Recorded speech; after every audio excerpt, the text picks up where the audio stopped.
our topic is register transfer and micro operations.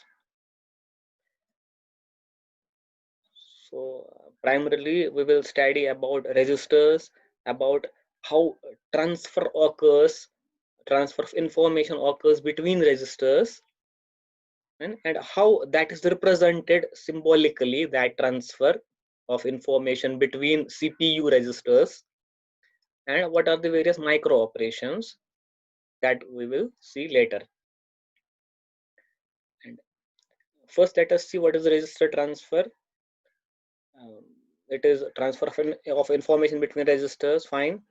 And we also here should be knowing what is a micro operation, the definition at least. So a micro operation is an elementary operation performed on the information stored in one or more registers. There are many registers in the CPU, and when we perform certain operation on one or many registers, then that elementary operation, because we are going to the very base level and operating on a single register, this elementary operation is called a micro operation, right? Because this is happening on a micro level, at the register level. This is called a micro operation. And this operation will obviously be performed on the information that is there inside the register. And a register, usually we know it is a collection of flip-flops, generally speaking, a collection of flip-flops. So if there are 8 flip-flops, it will be a 8-bit register. If there are 16 flip-flops, it will be a 16-bit register, like that. The examples of micro operations are, it may be load. That a micro operation load, what will it do? It will put certain values into a register. It will load values into register, more specifically from main memory to register. It will transfer some data or information or instruction from main memory and will bring it to the register. There is another micro operation, clear, for example. It means that we are clearing the contents of a register. There is shift micro operation. In fact, there are many shift micro operations where we do shifting of bits of a register. We may shift the bits to the left, we may shift the bits of a register to the right, and or it may be a circular shift or anything. So this shifting can be done. Then we should also know another thing, that the internal hardware organization of a digital computer can be best defined in terms of its registers. So we say, when we talk of a internal hardware organization of a computer, it is better to talk like this, that what are the set of registers it has, how many registers it has, what type of registers it has, what functions are done by those registers, and what micro operations can be performed on these registers, on the information in these registers, and what are the controls that will do this micro operation, that will initiate and control this micro operation. This is a good way of seeing how the processor will be there, how it will work. Okay, now let us see another definition, that what is a register transfer language. So as the name itself says, it is a language. It is actually a symbolic language, not a programming language. A symbolic language by which we can represent on paper the transfer of information between registers, or we can represent micro operation. And any operation that is performed on registers, we can represent it symbolically. This is called register transfer language. So a simple example will be this. For example, if I have two registers, let me say one is R1, another is R2. If I transfer the contents of R1 register to R2 register, so it is actually a copy. We are copying the contents from here to here. It is also called transfer. Then we denote it like this, a reverse arrow in between. So this thing, This is symbolic representation, and this is representation in register transfer language. Very simple. Another example can be this. So if I want to represent certain micro operation based on some criteria, that I have a criteria that if some control signal P, if there is some signal P in the system, it is a control signal obviously. When this is 1, that is it is high, then only you will do this transmission. I am instructing the processor that this transfer from R1 to R2 should occur, but with the condition that P is 1. P is some control signal. If it is not 1, so no transfer will occur. And this is a symbolic representation of that thing. Fine, this is a predetermined condition, and this control signal will be generated by the CU, the control unit of the processor. So that will control.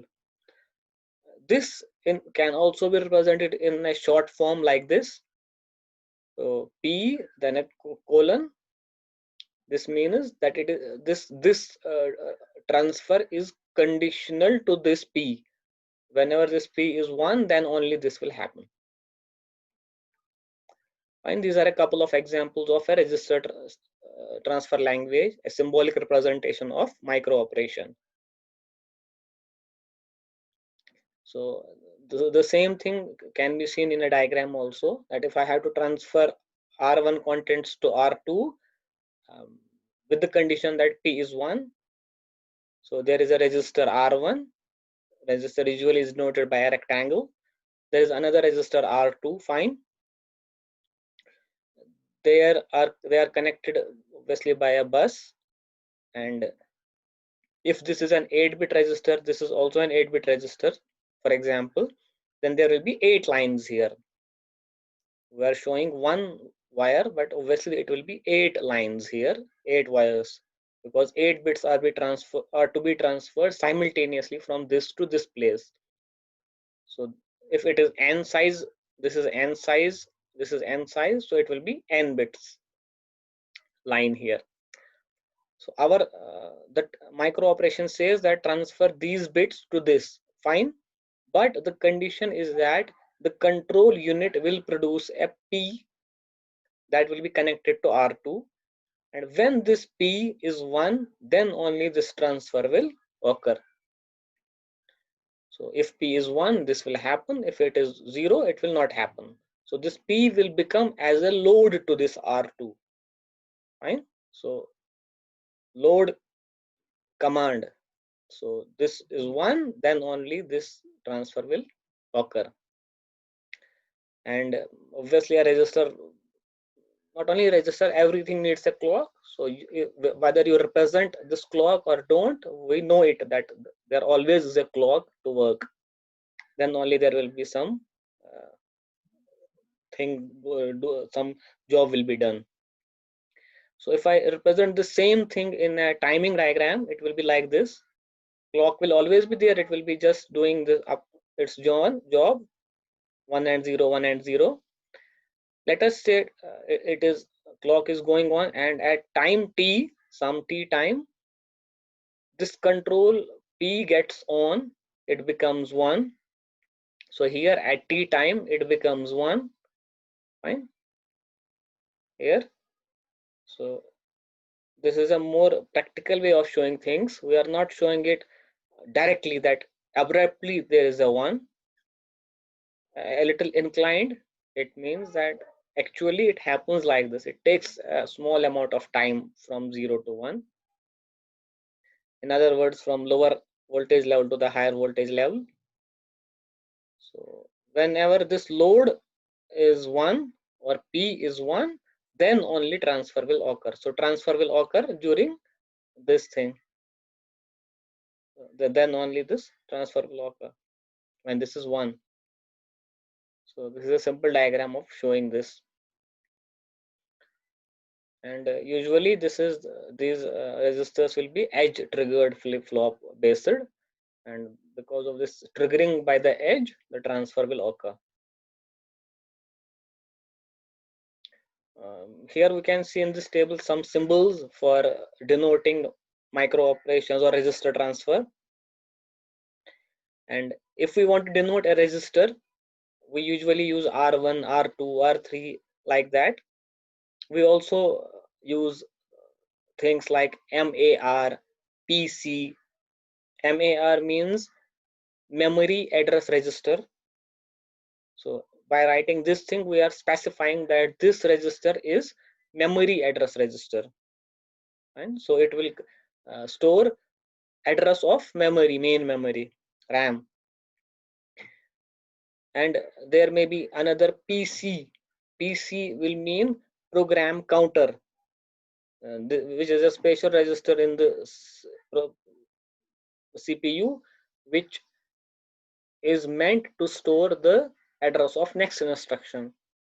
Fine. There may be DR, data register, and other things, or we may directly, if we don't know which register we are talking of, or we are using general purpose registers, then we directly use R1, R2, R3. Okay. If we find in this register transfer language parenthesis, what does that mean? Parenthesis means part of a register. So if I write R2 in parenthesis, I write 0 to 7. This means that in register 2 we are talking of these bits, 0 to 7th bit, and a least significant 8 bits of register 2. Right? It may be denoted, or we can write R2L, the least significant bit of R2. We are talking of that thing. So this parenthesis means particular bits that is a part of that register. Arrow, we already saw, it means transfer of information. So this arrow means R1 is transferring information. Information is being transmitted from R1 to R2. And we can also use comma. Comma means that two micro operations are happening and they are occurring simultaneously. Right? So this comma here means this is one micro operation, this is another, but they are occurring simultaneously in the same clock cycle. Had they been in different clock cycles, we would have put this thing in next line. Comma means this is occurring and this is also occurring. Let us see another thing that about bus transfer. Now we know that we have registers, we have to transfer data between registers, we have to perform micro operations. But how will that data go from one register to another? It will obviously go through a bus, through bus lines, fine. But if there are many registers in a CPU, we cannot put innumerable buses there. For example, if there are 8-bit registers, so we cannot put 64 buses and connecting, every bus is being connected to every other bus. And this is not a good way to create, to organize this bus structure there. There is a better way which we'll call as a common bus system. Common bus system. So common bus system says that even if you have many 8-bit registers, the main bus will only be 8 bits. And these 8 bits will be used, 8-line bus will be used by all registers. It is not that every register will be connected to every other register by its own bus. No, there will be a common bus and every register will use that common bus. So this is a simple way and a good way to transfer data from one register to another.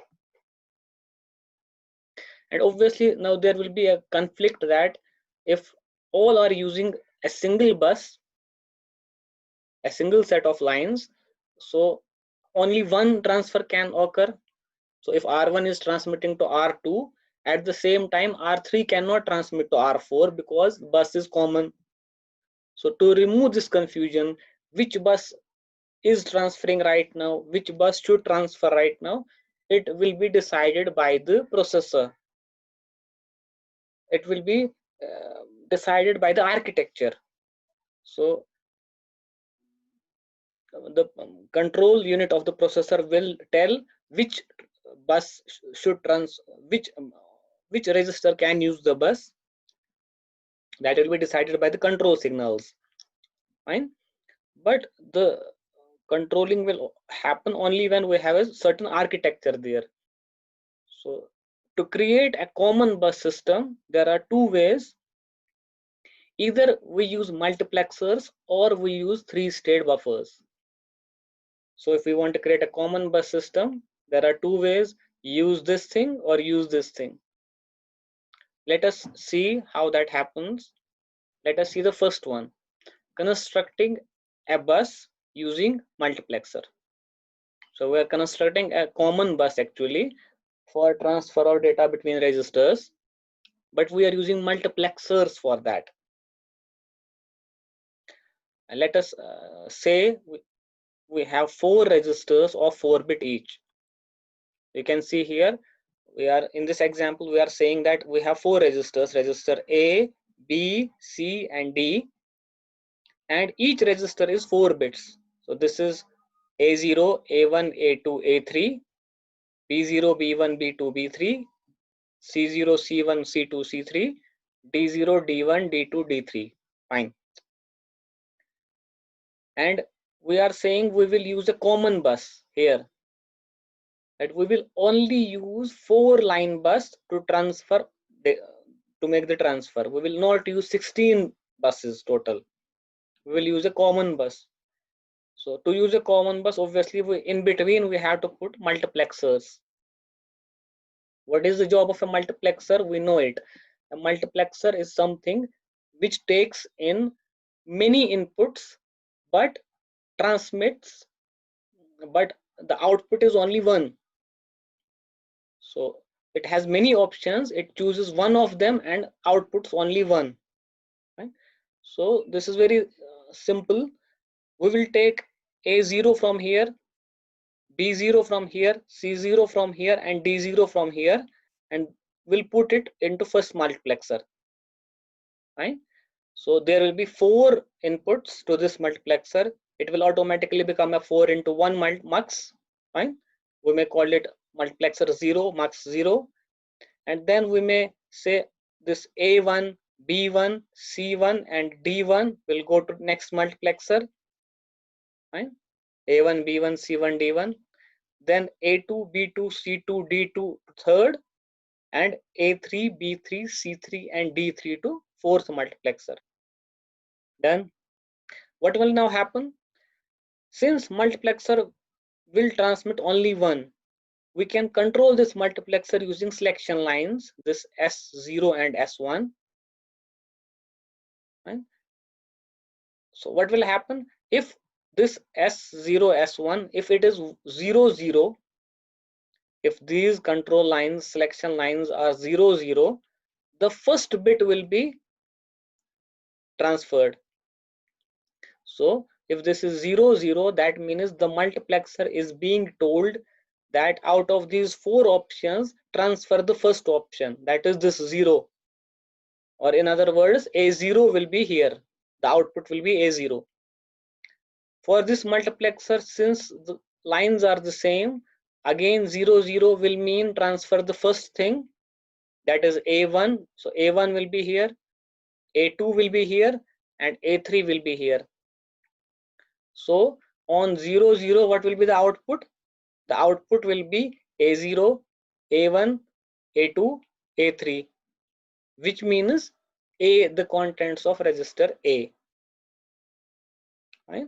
So in a very simple way, we can control which register can transfer and which cannot.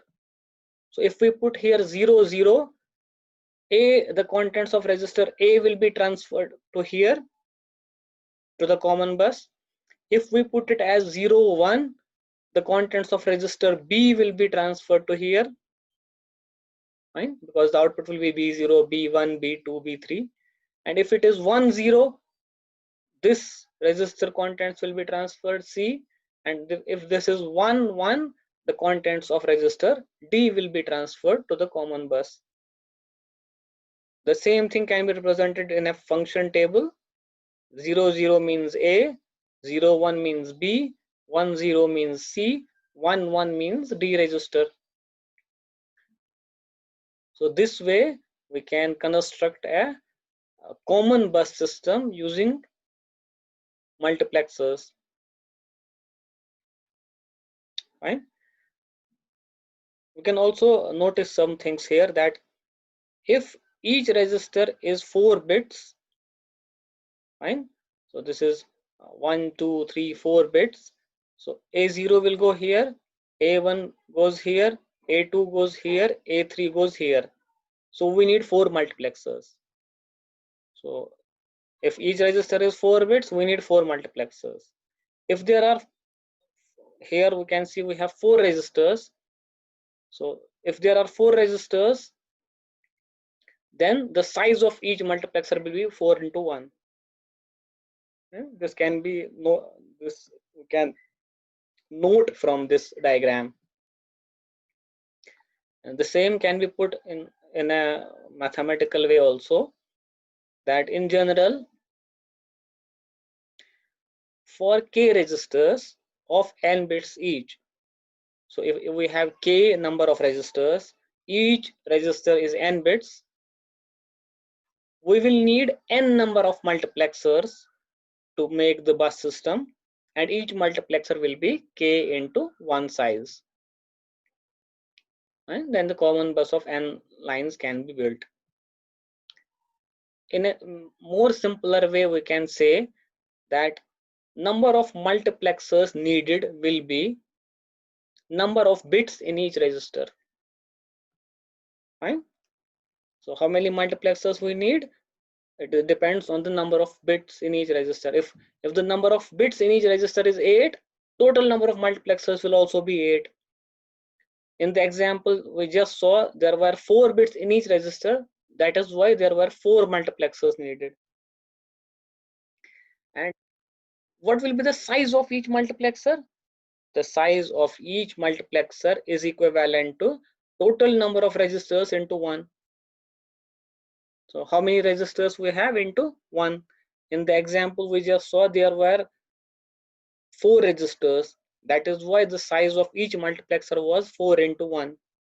So for this thing, we can directly remember these 2 lines. Fine. Okay. And we can add one more thing here, that if the multiplexer is of size 4 into 1, fine, so that means it has 4 options and 1 output, and it has to choose 1 output. For 4, how many selection lines we need? 2. So from the size of a multiplexer, we can also tell what is the size of how many selection lines we need. Since all multiplexers are 4 into 1, for 4 we need 2 bits, which can be seen also in this table. For 4 options we need 2 bits.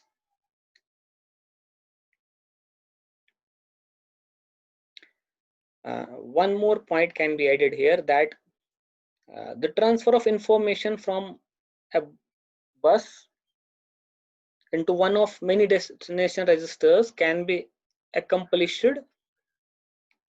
by connecting the bus lines to the inputs of all destination registers.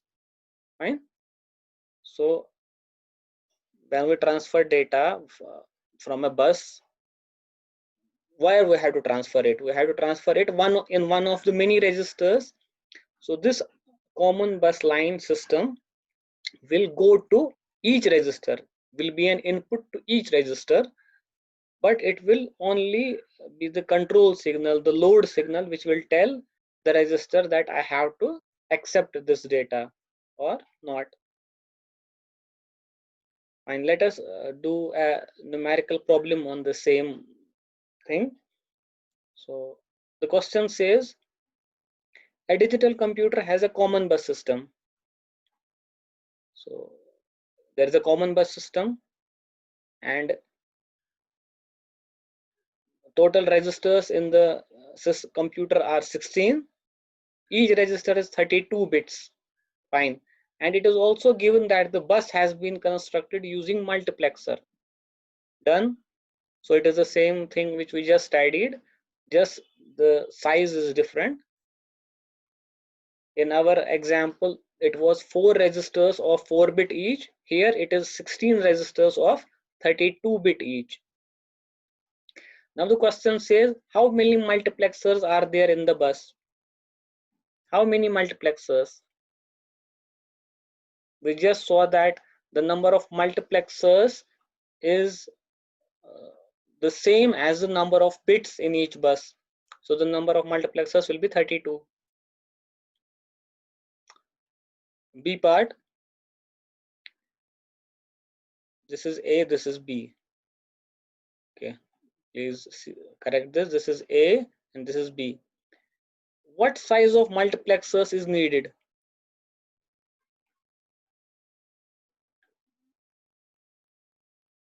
What size of multiplexers is needed here? We just saw that the size of multiplexer depends on the number of registers. If there are 16 registers, the size of multiplexer will be 16 into 1. Fine. How many selection lines are there in each multiplexer? So how many selection lines are there in each multiplexer? It depends on the size of multiplexer. If the size of multiplexer is 16 into 1, for 16 things we need 4 lines. 2 raised power 4 is 16. So for 16 things we need 4 lines. So the answer will be 4. Let me correct this thing here, that this is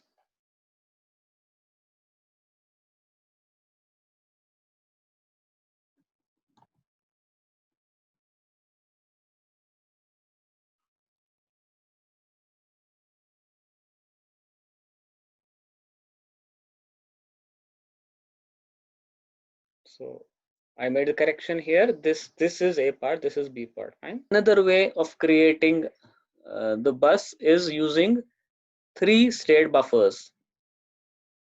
So instead of multiplexer, we can also use 3-state buffers. Firstly, we should be knowing what is a 3-state buffer. In the digital world, we say that there are 2 levels, either it be a 1 or a 0. So a line may be carrying 1 or it may be carrying 0. Something may be in a 1 state or it may be in a 0 state. But there is an exception. There is a gate that is called a 3-state buffer. It is a gate. This special type of gate has 3 states. It either has a 1 as output or a 0 as output, or it may have a third output that we call as high impedance state. So it is a state. In this high impedance state, what happens that the bus is not transmitting anything. Fine? So this is the concept. It is neither transmitting 0 nor it is transmitting 1. It is not transmitting anything. It is in a high impedance state. This 3-state gate, 3-state buffer has this symbolic representation. Fine, this is a buffer, and when you put a control line here, it becomes a 3-state buffer by this symbol. And obviously it will have 1 input and 1 output. Output depends on is decided by this control thing. So if this control line is 1, then it will work as a normal buffer. That is, if A is 0, it will be 0. If A is 1, it will be 1. But if this control line, which obviously will come from certain control unit, it will, if it is 0, this output will be nothing. It will be a high impedance state. Fine. So how can we use this thing to construct the bus? So let us say we have 4 registers, and let us suppose that each register is 1 bit. Fine. So we have 4 registers A, B, C, D. Each register is of size 1 bit. So the first register will be only A0 line will be there, A0th bit. The second register will have B0 bit. third will have C0, and fourth will have D0. Now we have to create a common bus. That common bus obviously should be only one line, implying that only one of the 4 registers will transfer the data.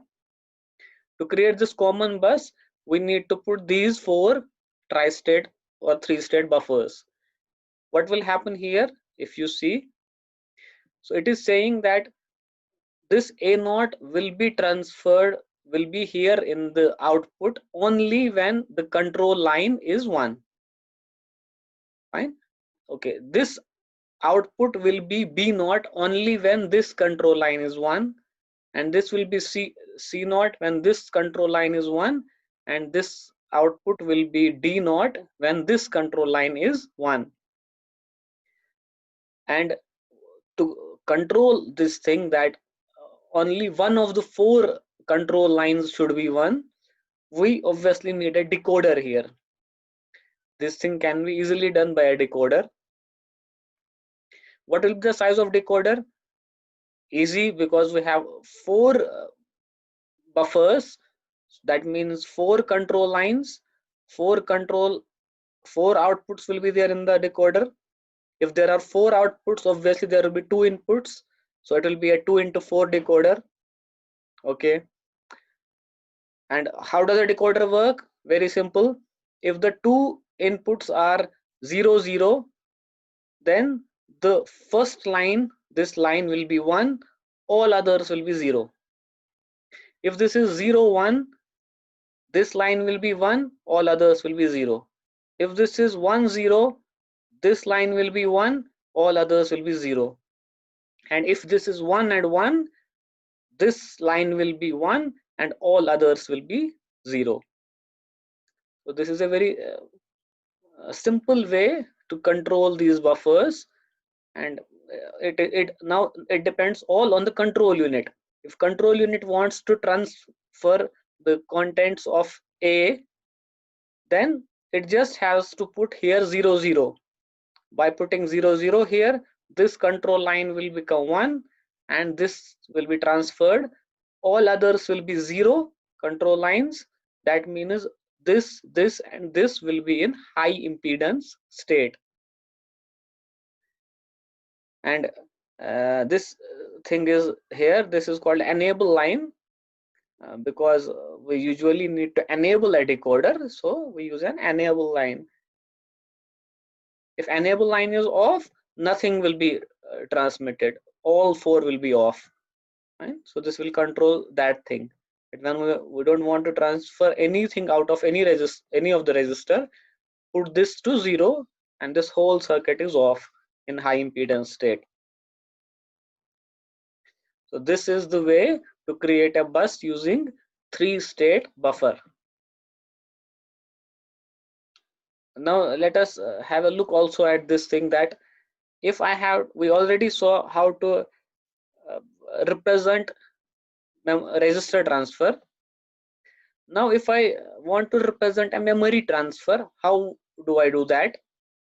Memory transfer means that I have to transfer data between the main memory and the register. Right?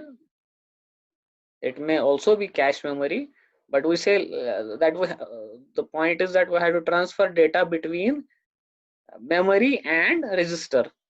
So then we use something like this type of denotation. This means here this represents a register. So DR means data register.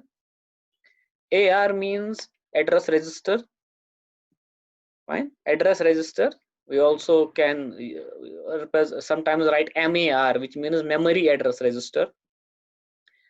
So if I want to take data from memory location 10, so that means the address register will store 10. M means that we have to take data from memory, not from register. And so M represents memory. So take data from memory from location 10. Whatever is written there, the data, transfer that to some register of CPU, for example DR, data register. And we know that this operation is technically called a memory read operation. We are reading the memory. And if we want to do the opposite, that we want to write into memory, what will we do? We will transfer the register contents, any register, say R1, to memory and some location. Memory, and we need to put the location there. For example, location 100. So in memory at location 100, we want to put the contents of this register. So this way we can represent a memory transfer in symbolic language.